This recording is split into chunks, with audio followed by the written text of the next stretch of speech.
안녕하십니까. 국민의힘 최승재 의원입니다.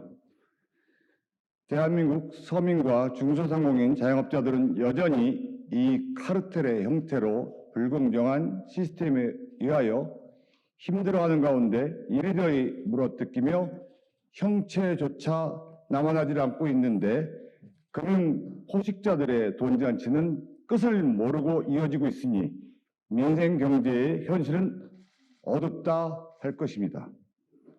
급격한 금리 인상으로 은행, 보험사, 카드사 등 금융기관들이 사상 최대의 실적을 구가하며 연일 수억에서 수십억에 달하는 연봉을 자랑한다고 합니다. 얼마 전 은행권, 보험업권에 이어서 이번에는 카드사들이 새로운 연봉왕으로 떠올랐습니다. 전 금융업권이 평균 연봉 1억을 자랑하며 돈잔치를 하고 있는 것입니다. 심지어는 이 어려운 가운데서도 전년 대비 연봉이 10% 가까이 오른 카드사들도 있습니다. 기업의 정당한 이익 창출과 그에 따른 성과 보수를 탓하는 것은 아닐 것입니다. 사실상 소비자와 판매자 간의 중간 매개자로서 혁신적 기술이나 건전한 금융 매개체의 발전 없이 소비자들을 그저 이익 창출의 대상으로만 바라보고 어떻게든 착취를 하려고 하는 악랄한 고리대급 업자와 같은 행태를 지적하고 있는 것입니다. 급격한 금리 인상은 지난 2021년 8월에는 금융당국이 카드사들의 업무 비용 등을 이유로 인상토록 요청한 것으로 카드사들이 요금 인상을 결정한 것으로 알고 있습니다. 금리 인상은 카드사들에게는 수익 증대에 큰 도움이 된 것은 사실이나 도리어 소비자 혜택을 줄이는 것이 문제라 할 것입니다. 특히 카드사들은 이용자들도 제대로 모르게 일방적으로 카드 한도를 하향 조정하고 무이자 할부와 같은 소비자 혜택은 조용하고 은밀하게 축소시켰습니다. 또한 전체적인 카드빚과 연체율이 증가하는 와중에 저신용자들에 대한 카드론 대출은 감축시켰고 중단시키면서도 비용 증가를 이유로 대출 금리는 법정 최고 금리인 20% 가까운 수준으로 올려놨습니다. 리볼빙 서비스와 같이 취약계층의 어려움을 이용하고 소비자를 파멸로까지 끌고 갈 수 있는 서비스를 적극 홍보하고 점차 늘려갔습니다. 이와 같은 카드 회사가 카드론과 리볼빙 대출금을 적극적으로 신용도 평가를 하지도 않고 대출해 주면서 이로 인해서 대출금 상환 능력이 없는 소비자들이 대출을 받고 늦은 상환으로 인해 쌓이는 이자와 연체료로 인해서 빚이 불어나는 악순환이 발생하였습니다.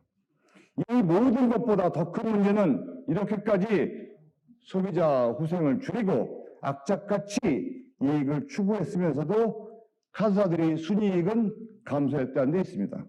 이익이 줄어드는 가운데 일직원의 입속은 도리어 챙기고 있습니다. 상황이 이러한데 코로나 기간 동안에 막대한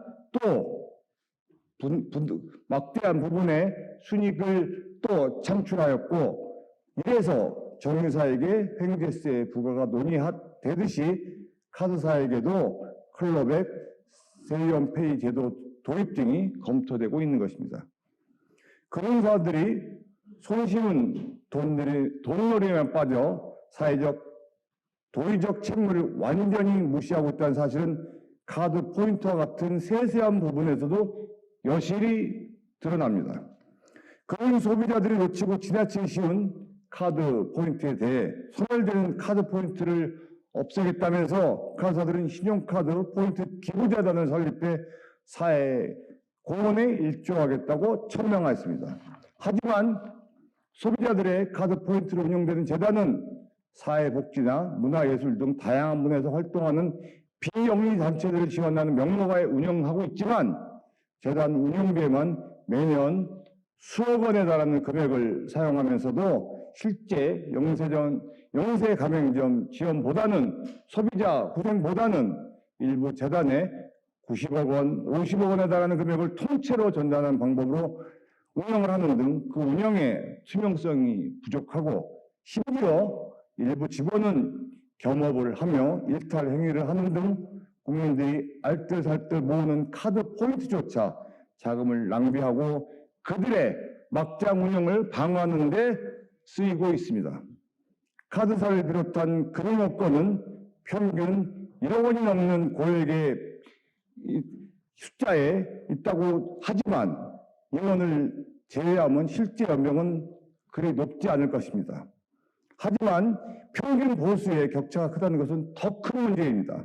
일반 직원과 임원 간 연봉 격차가 10배가 넘는 상위 0.1%인 임원들만을 위한 회사가 되어가고 있는 것입니다.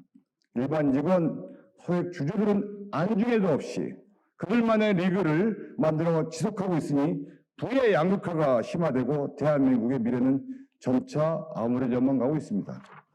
허물 좋은 ESG 경영은 회사와 소비자 모두가 지속 가능한 경영이 아니라 사회적 책임을 망각한 채 일부 임원들의 지속적인 보존을 위한 경영이 되어가고 있습니다.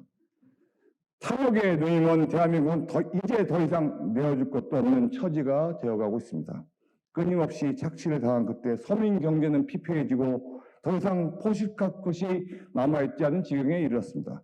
다시금 경고를 하고 싶습니다. 과거 IMF와 카드 내란 등 각종 사건, 사고 속에서 국민 세금인 공적 자금으로 살아남고 크게 몸집을 불린 금융업권이 끝까지 책임을 무시하고 재배 분리기에만 몰두한다면 결국 자멸하거나 공멸할 수밖에 없게 될 것입니다.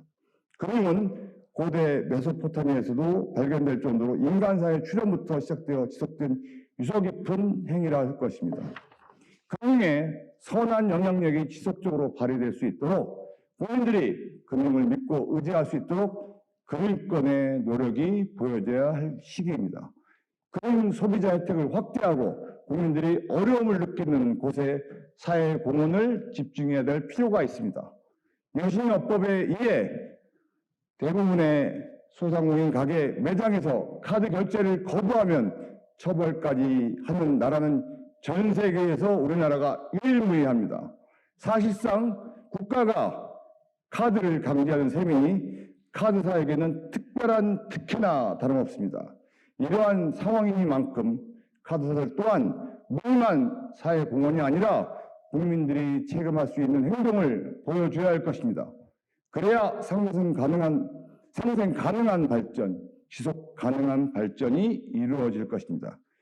금융권의 사회적 책임 이행을 다시 한번 촉구합니다. 감사합니다.